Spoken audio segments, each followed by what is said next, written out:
doing, my wonderful Renaissance friends? Are you still with me?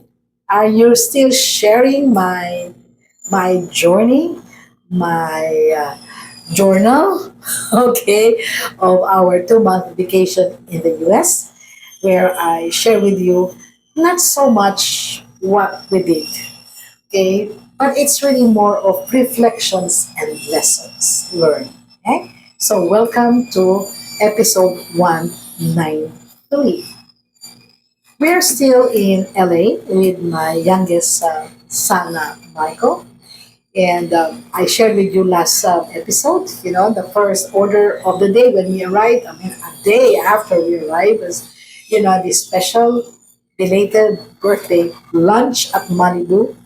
I um, I was reminded by my husband, by the way, he was helping me take this session, that I said lunch and then I ended it said dinner. Yeah, maybe I am confused, but it's lunch in Malibu. We had dinner some other place. Okay, but it's Malibu I'm talking about. Okay, so well, several days after, we went to Palm Spring. In the intro, okay, in the intro that I made, in the intro I mentioned that as an example of how I intend to share my travel with you. Right? And I gave it as an example. No? Said, Palm Spring, this and that. So let me focus on that. Okay, they brought me to many places in the U.S. Okay, they would always ask me. The last several years ago, they brought us to Burr Mountain, right, where it's also cold, it's mountainous, there's snow and all of that. But this time I said I want to go to Palm Spring, and they said, "Are you sure?" I said, "Yeah." Okay, why? Why did they say that? Okay, because Palm Spring is a beautiful county where you have the San Jacinto Mountains. Okay, it's a rugged mountain. All right, on one side, 10,840 feet. Okay, and you have the apex, the summit, and then across it, another county, you'd have the desert. It's all sand, desert, not much green, not much flowers, and yet, there is a point there, just like an oasis. I said, just, not an oasis, but just like an oasis, you have there this beautiful, Airbnb sort of structure or hotel or lodging, that we stayed. Okay, so that's the contrast. Why I wanted to be there? Because I want to see the contrast. Okay, so I also want to test whether I can still, not climb literally the mountain, because we had to be we have to be herded, okay, into a cable car that I think takes in what, 30, 30 people, covered with glass, and it rotates as we go higher and higher and higher to the peak, you know. First, I'm claustrophobic. I do not like closed places for a long time. And I have a phobia or a fear of heights. So I cannot look down like that without feeling scared. But we have to reach the top there, and cable cars covered is covered in glass, so you cannot hide. You will see it. Okay, you will see the down there, and you will see the up there, and you will see all the jagged rocks around. All right, and all of that.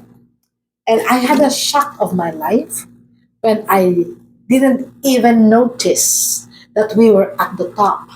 Of course, the cable car was very slow. Okay, very slow. It would, rotate, but very slow, And then there's already the summit, and it's time to go out and survey, the aerial view.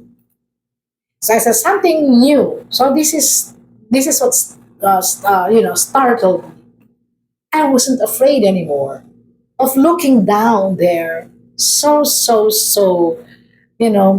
far from where we came from. Okay, I wasn't afraid anymore. There's no giddy feeling of that kind of thing. And I said, what happened? Did I just get rid of my fear of heights? Okay, because I remember in Hong Kong when I brought the kids when they were young, there were just two peaks, the Victoria Peak, and there was a cable car that brought us from one peak to the other, and I couldn't look, and I was close. I had my eyes closed, and the kids were kidding me, "Mommy, open your eyes, please, open your eyes," and I wouldn't want to. So I said, what happened here? Okay, I was cured of the fear of heights, right?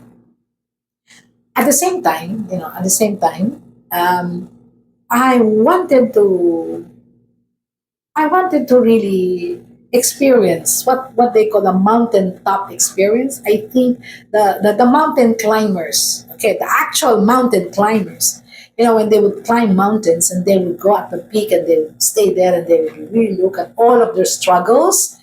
It was a feeling of, different. And I wanted that. Okay, so we reached the summit. The summit was a big, big structure where there's a cafe. You eat, you go out, you look at the, what do you call that, Lamco? You look at the a telescope, okay, so that you can see from afar and things like that. But the air was so thin, it was very hard to breathe because at that height, air is thin, okay? Very difficult to breathe and it's chilling, cold. There's no snow, but it was as cold as if there was snow around. So we couldn't really stay longer. We just had pictures taken and all of that. Okay. So it's a mountaintop experience. When you say, did you have a mountaintop experience? This is really, a very exhilarating experience, either of success, of achievement, when you're heady with success and pride that you have conquered the heights, so to speak. I wanted that kind of feeling. Well, I did. It was not very comfortable because it was very cold, but I saw the horizon. I saw out there. Okay, the horizon. Really. It was really beautiful. And the thing there is when it was time to go down, and we reached our Airbnb for the desert portion because we stayed for 3 days, 2 nights. Okay, I could look out the window, in that desert place and see the mountains where we just came from, and it was surreal. It's just like saying, "Whoa, that's where we came from yesterday. We were there, etc." And now we're here. This was the view, from the telescope there. And this is the view, and we're staying here. That kind of surreal feeling. That's the one, that I had, and I really realized that travel can mean many things, you know, for different people according to their season of life. Okay, and for some people they just enjoy the ride and things like that. For me, it invoked lots and lots and lots of memories, and I will continue with that as we progress.